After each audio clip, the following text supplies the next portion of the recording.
Why doesn't Grandpa Lin go away? The shadow and me. In the morning, I go to school, and the red-faced sun smiles and looks at me. I know there's a long shadow behind me. I turn around to look. The shadow doesn't go away either. I raise my hand and say, "Hello, shadow on my feet. You are a giant." On the big road, I see some very beautiful shadows again. Those are the shadows of tall buildings, iron towers, and overpasses. The road is imprinted with these shadows, big and small, resembling patterns. At noon, I go home for lunch. The sun is right above my head, and I ask the sun, "Why has my shadow disappeared?" This year's sun covers its eyes, looking at my feet. When I lower my head, I realize the shadow is hiding under my leather shoes. Ah, hello, noon chair. You are a short little thing. Afternoon, the sun's face is even redder, hiding behind the old banyan tree, watching me. I ask the sun, "Where is my shadow now?" The sun just stares at my back. I turn around and see my shadow is so long. "Hello, afternoon shadow. You've turned into a giant again." One morning, I was playing under the tree, and I asked Ping, "Where has my shadow gone?" Ping said, "There is no shadow in the shadow. You need to look under the sun." I ran into the sunlight, and my shadow appeared. When I walked, it followed behind me. I ran, and it chased after me.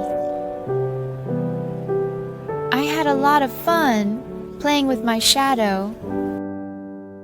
One evening, I walked under a street lamp.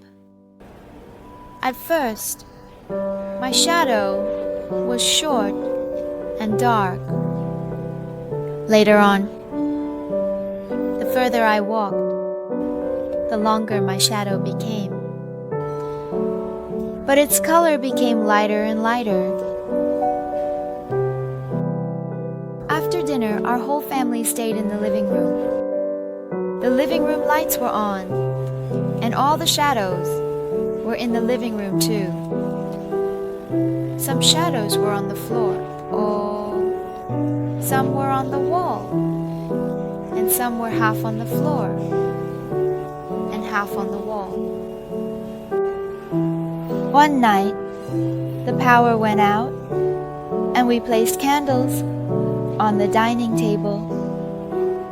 Our privacy turned into giants. We gathered around the dining table to eat. Our privacy was watching us eat from the walls of the dining room. I asked my sister to hold the candle to cast my shadow on the wall. My sister said my shadow looked exactly like me, with a nice nose and beautiful features. I turned my head to look. The shadow changed, and I couldn't see my nose or my mouth. I could only see my two big ears.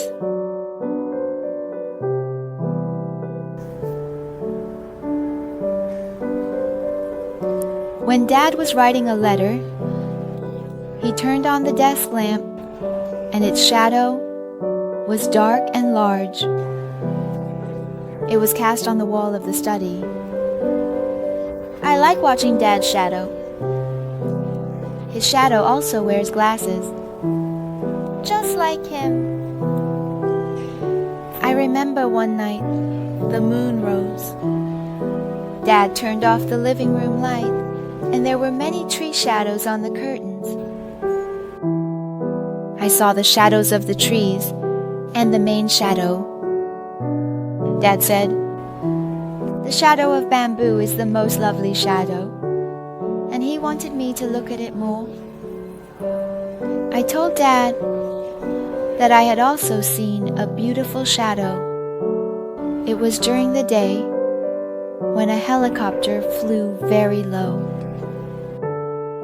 The shadow of the helicopter. It quickly flew over the roof of the neighbor's house. Such a fast shadow. If you're not paying attention, you won't see it. Sometimes, Dad and I would play shadow games by the wall, and he asked me what my favorite shadow was. I said, "I haven't found it yet."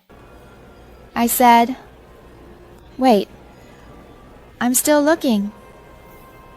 I said, "Wait, when I find it, I'll definitely tell you." When I turned around, I saw Mom's shadow on the living room wall, standing there, head down, knitting a sweater for me. I immediately told Dad, "Look, that's my favorite shadow." Dad said, "In ancient times, there was also someone who liked shadows as much as I do, a poet named Li Bai.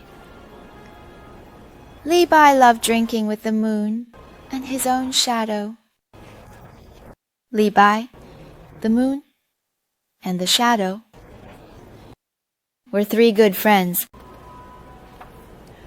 My shadow likes to accompany me to school.